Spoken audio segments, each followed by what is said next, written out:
আদি পিতা আদম আলাইহিস সালামের যুগ থেকে দেখে আসছি ভাই ভাই গণ্ডগোল গ্যাঞ্জাম, এইসব ঝগড়া গ্যাঞ্জাম সে নবীদের আমল থেকেই দেখে আসি, তাদের সন্তানরা করে আসছে। তা আমরা তো সামান্য উম্মত মাত্র, আমাদের বাচ্চারা যে মারামারি গণ্ডগোল করবে এটাই স্বাভাবিক, এটাই মেনে নিতে হবে। হ্যালো ভিউয়ার্স, আসসালামু আলাইকুম। আশা করি যে যেখানে আছেন সবাই সুস্থ আছেন, ভালো আছেন। লাবণীস ব্লগ পেজে সবাইকে স্বাগতম, লাবণীস কুকিং ওয়ার্ল্ড ইউটিউব চ্যানেলেও সবাইকে স্বাগতম। আসলে বাচ্চারা ছোট থেকে যখন আস্তে আস্তে বড় হয়, এরা 3-4 বছর থেকে গ্যাঞ্জাম মারামারি গণ্ডগোল সহ্যের বাইরে চলে যায়। এরা কিন্তু অলওয়েজ গ্যাঞ্জাম করতে থাকে। এরা কখনোই সামান্য খেলনা, সামান্য জিনিস নিয়ে ওরা গ্যাঞ্জাম করে। আর যে মা, সে কিন্তু আসলে রেফরির মতো হয়ে যায়। সে কি করবে? বড় সন্তানকে থামাবে না ছোট সন্তানকে থামাবে?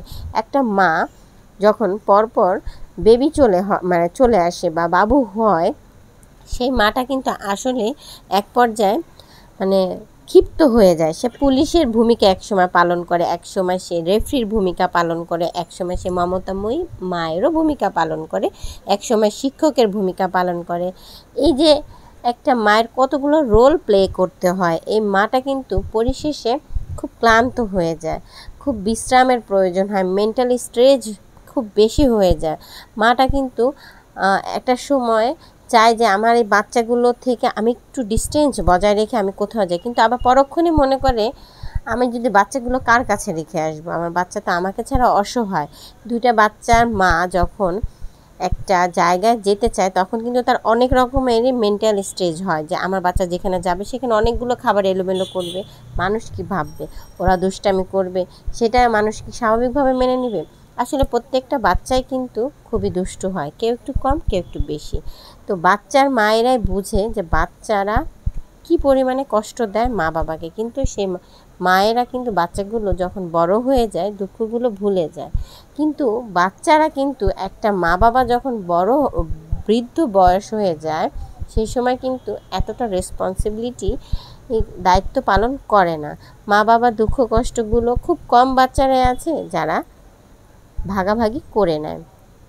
তো এই যে বাচ্চারা মারামারি করে, গণ্ডগোল করে, সামান্য জিনিস, সামান্যটুকু স্যাক্রিফাইস ওদের ভিতরে ছোটোবেলা হয় না। এরা যে বড়োবেলাও গ্যাঞ্জাম করবে না তারও কোনো নিশ্চয়তা নেই। কারণ ছোটোবেলায় যারা এমন করতেছে, ম্যাক্সিমাম ঘরে ঘরে দেখা যায় বড়োবেলায়ও ভাই বোনদের সম্পত্তি নিয়ে গ্যাঞ্জাম, টাকা পয়সা নিয়ে গ্যাঞ্জাম, বাবারটা ভাই বোনদেরকে দিবে না, বোন ভাইকেও দেবে না। এই যে অশান্তি গ্যাঞ্জাম, এটা সম্পত্তি থাকাটাই আমার কাছে মনে হয় সবচেয়ে মারাত্মক খারাপ। সম্পত্তি না থাকলে কিন্তু এত বড় গ্যাঞ্জাম ক্রিয়েট হয় না। আসলে প্রত্যেকটা সন্তানের ভিতরে দ্বীনি ইসলামিক যদি একটি বুদ্ধি বা জ্ঞান তার ভিতরে থাকে যে ভাইয়ের অংশ ভাই নিবে, বোনদের অংশ বোন নেবে, সেইখানে কিন্তু কোনো গ্যাঞ্জাম থাকার কথা না। যাই হোক, অনেকগুলো কথা বলে ফেললাম, সবাই ক্ষমা করে দিবেন। আজকের মতো তাহলে এখানে বিদায় নিচ্ছি। দেখা হবে নতুন আরেকটি ভিডিওতে। সে পর্যন্ত সবাই সুস্থ থাকবেন, ভালো থাকবেন। আল্লাহ হাফেজ।